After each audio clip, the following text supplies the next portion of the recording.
Good evening. Here is the world news from BGI TV, Baba Bagede Imo TV. Today, the 23rd, in the month of August 2022.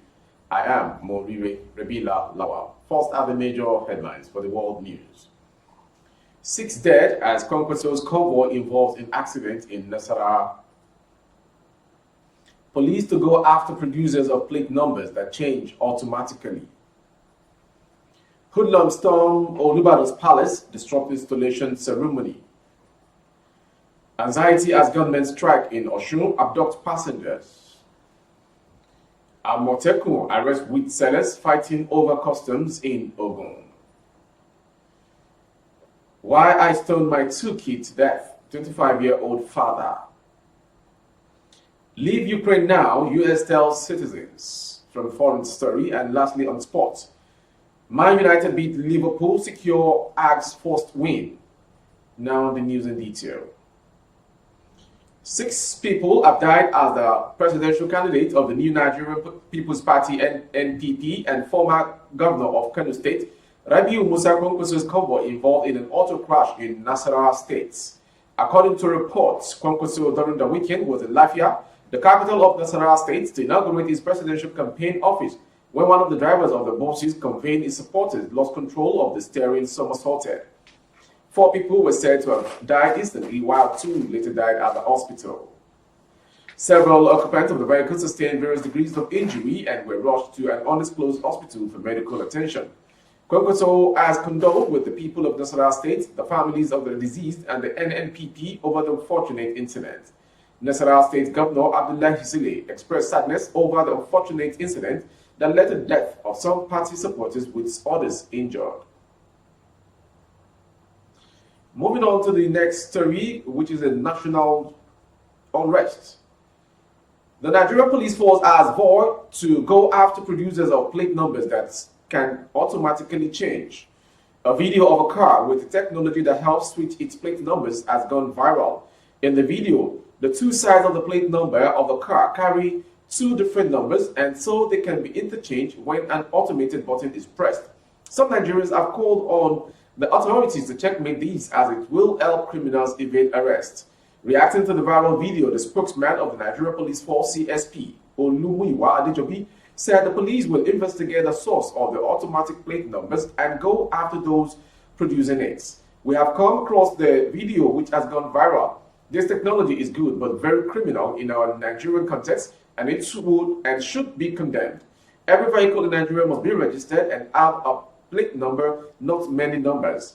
We will work with the other relevant security agencies in this regard to curb proliferation and incessant use of fake unregistered number, and even discover the coverage of plate number with a leather cover.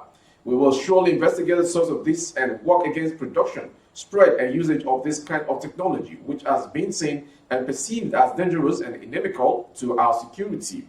We urge Nigerians to reject this technology and use of fake numbers, as it's criminal and punishable under the law, he said. And to the next story that rocks Ibadan, capital city of Oyo State. Hoodlums are suspected to have Hoodlums are suspected to have been hired by some prospective magajis and ballets, stormed the palace of the Olubado of Ibadan land, Oba Lekan Balogun, disrupting the installation of chiefs. The installation ceremony, which was held on Monday, August 22nd, 2022, was said to have been disrupted by the hoodlums, and this led to the suspension of the activities. It was gathered that there were contentions concerning the choice of some of the chiefs, and the Olubado condemned the resort to the use of miscreants to address the issue. Oba Balogun, in a statement by his personal assistant media, Oladile Obushola, expressed disappointment at the unruly behavior of supporters of the prospective chiefs.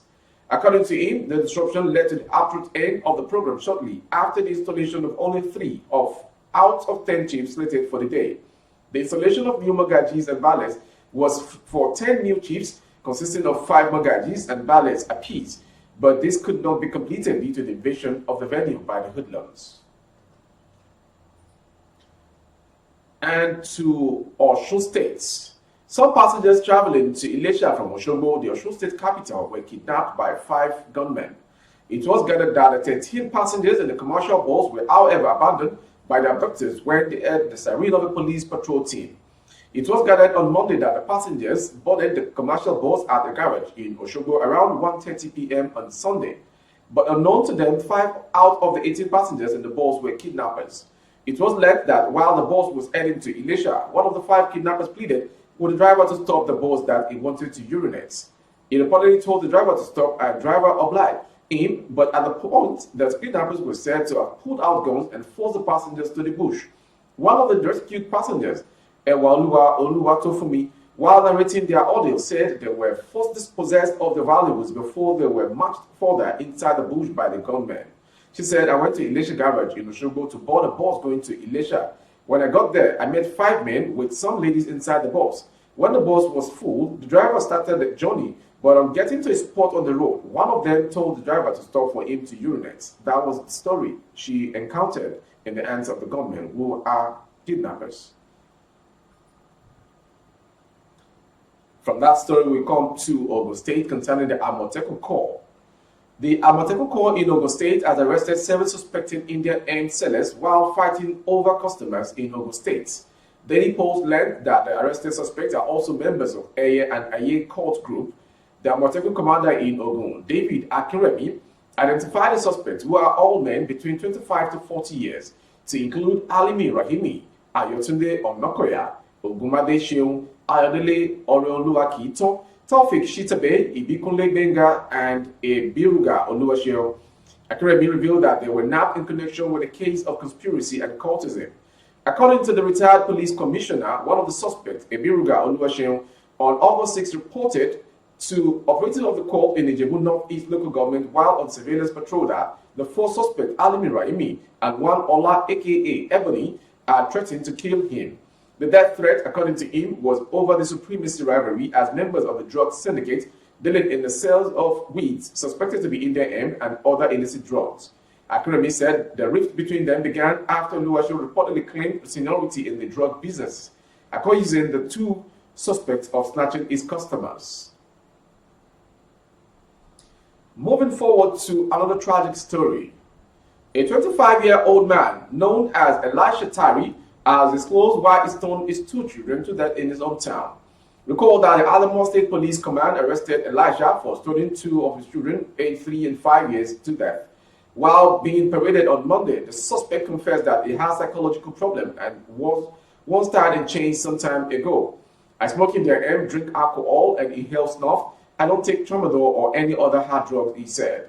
Tari explained that an attempt to bring his wife and the mother of the deceased children, who left a matrimonial home for 2 months, proved abortive.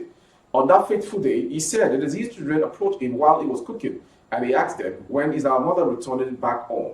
He said he also asked them to say God, but instead they said fire and kept saying fire, fire instead of God. That provoked his action, says he.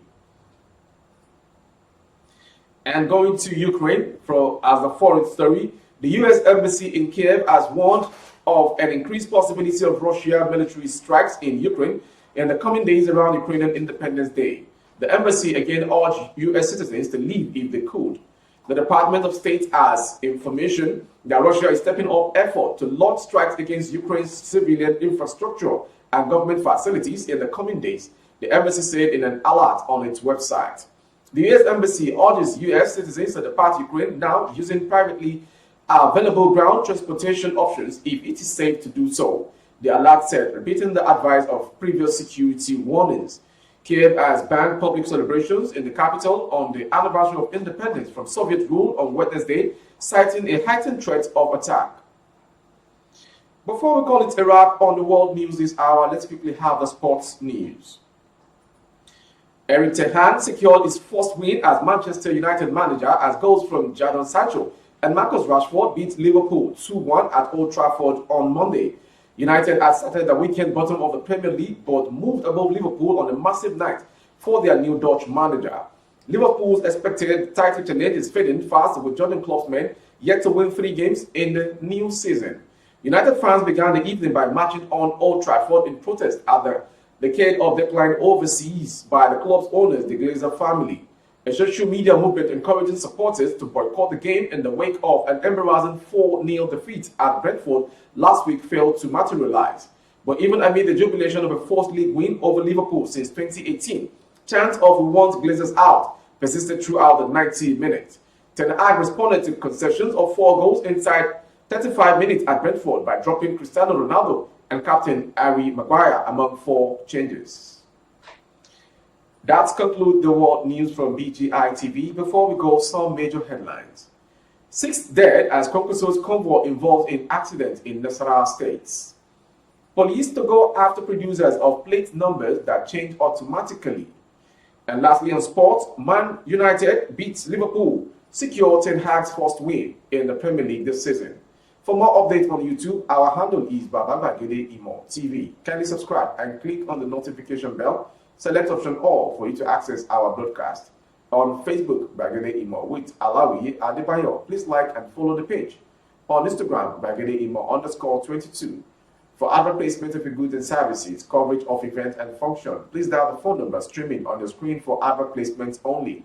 Thank you for watching. I am Morire Rabila Lawal. Good evening. Oh, na, na, na. If you want to know what's going on in city, or you want to listen to the latest news and gist, no stress, oh, just tune to BGI TV. BGI TV, you're one in a